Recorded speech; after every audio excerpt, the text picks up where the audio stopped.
fungsi nonlinier, fungsi eksponensial, dan logaritma, serta aplikasinya pada matematika keuangan.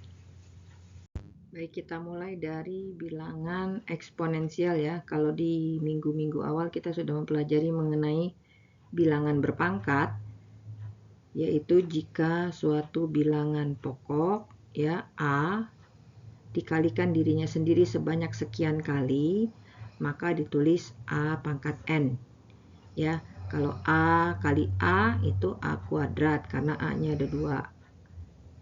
Kemudian bilangan N ini disebut eksponen atau pangkat. Beberapa sifat ini sudah kita pernah pelajari di minggu-minggu awal ya. Ini saya sebutkan beberapa, misal A pangkat N kali A pangkat M sama dengan A pangkat N tambah M. Sedangkan yang kedua, A pangkat N dipangkatkan M itu adalah A pangkat N kali M. Untuk A pangkat min N itu sama dengan 1 per A pangkat N. A pangkat N min M itu sama dengan A pangkat N tambah min M, dan bisa kita pecah menjadi A pangkat N kali A pangkat min M. Kemudian A pangkat min M ini kalau dijadikan positif turunkan ke bawah ya, sehingga akhirnya menjadi seperti ini dan seterusnya. Semoga kalian masih ingat semua dengan bilangan berpangkat. Nah, jadi bilangan eksponensial itu bentuknya seperti ini ya. Y itu adalah variabel dependen atau terikat, kemudian A bilangan basis atau pokok, bilangan ya, bukan variabel. N adalah bilangan eksponensial atau berpangkat ya. Nah, sekarang kita masuk ke fungsi eksponensial. Kalau tadi ini bilangan eksponensial, sekarang masuk ke fungsi eksponensial. Apa itu fungsi eksponensial? Y merupakan fungsi dari suatu variabel terikat. Jadi X di sini adalah variabel bebas. Oke. Y merupakan fungsi dari variabel X di mana fungsinya ditulis sebagai K konstanta dikalikan X pangkat P. Ya, Y K dikali X pangkat P. Jadi P-nya adalah bilangan eksponensial di sini. Nah, kalau P-nya sama dengan 1, maka fungsi linier. Ya betul kan, Y sama dengan X pangkat 1. Ini kan bilangan linier. Fungsi linier. K-nya bebas, K-nya mau 1, mau 2, mau 3, dan seterusnya, negatif juga boleh, dia pasti akan jadi fungsi linier. Kemudian jika P sama dengan kuadrat, maka fungsi menjadi kuadratik. Ya, seperti yang telah kita pelajari minggu kemarin. Nah, dapat lihat di sini kalau P-nya besar dari 1, maka kemungkinan grafik akan menuju ke atas. Sedangkan kalau P kecil dari 1, maka semakin besar X, fungsi Y semakin turun atau bilangan Y semakin turun.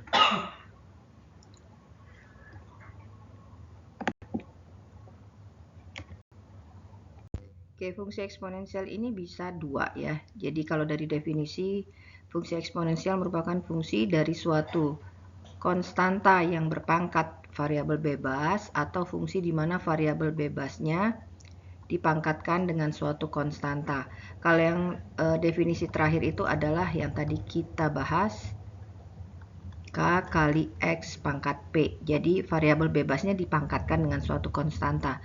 Namun yang kedua adalah yang pertama ini suatu konstanta yang berpangkat variabel bebas. Jadi variabel bebasnya posisinya ada pada pangkat. Nah, seperti ini. Ya, Y sama dengan konstanta dikali bilangan pokok pangkatnya X. Nah, coba bandingkan yang ini sama yang ini.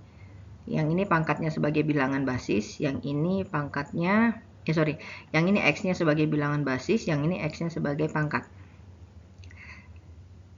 Ya, kemudian jika fungsinya akan berbentuk seperti ini, jadi dia semakin besar X, Y-nya semakin positif untuk konstanta sama dengan 1 dan A-nya besar dari 1.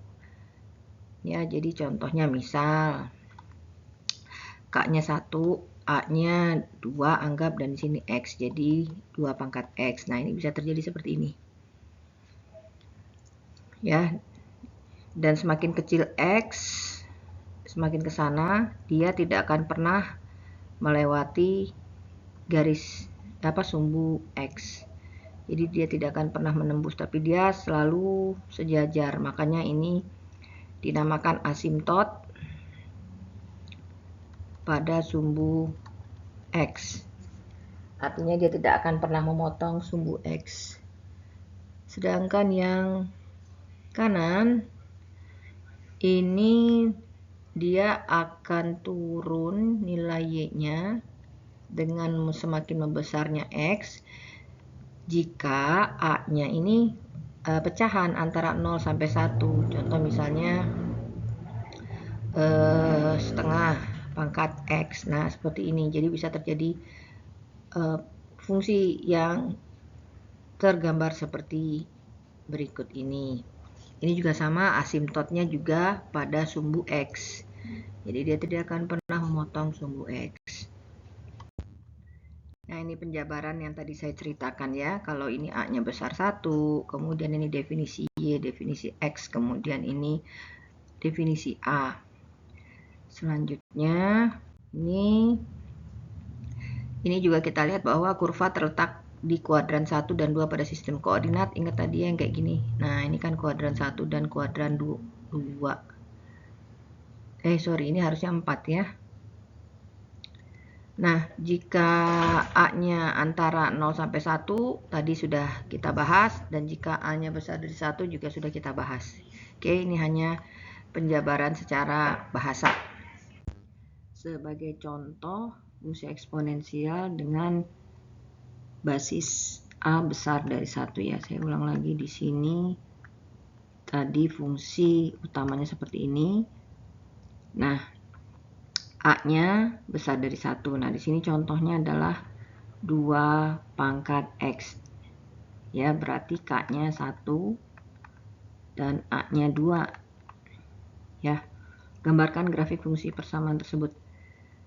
Nah, fungsi persamaannya memang yang paling sederhana adalah dengan memasukkan angka-angka X dan kemudian kita hitung Y-nya berapa. Jadi contoh untuk X sama dengan min 3, Y sama dengan 2 pangkat X, Y sama dengan 2 pangkat min 3, ini kan sama dengan 1/2 pangkat 3, jadi 1/8.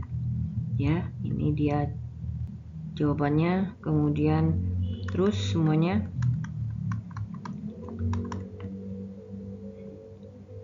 Y pangkat 2 min 2 jadi 1/2 kuadrat, ini 1/4 dan seterusnya ini ya.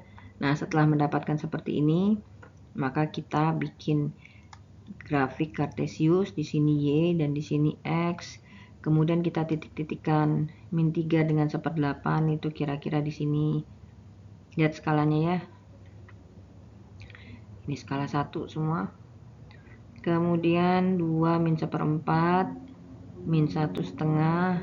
Nah, di sini kita lihat bahwa semakin besar X, dia semakin ke atas, meledak ke atas. Sedangkan ini kalau misalnya Anda coba min 100 X-nya, nanti akan terlihat bahwa dia tidak akan pernah, Y-nya tidak akan pernah menjadi minus, jadi dia tidak pernah memotong sumbu X. Berarti ini asimtot pada sumbu X.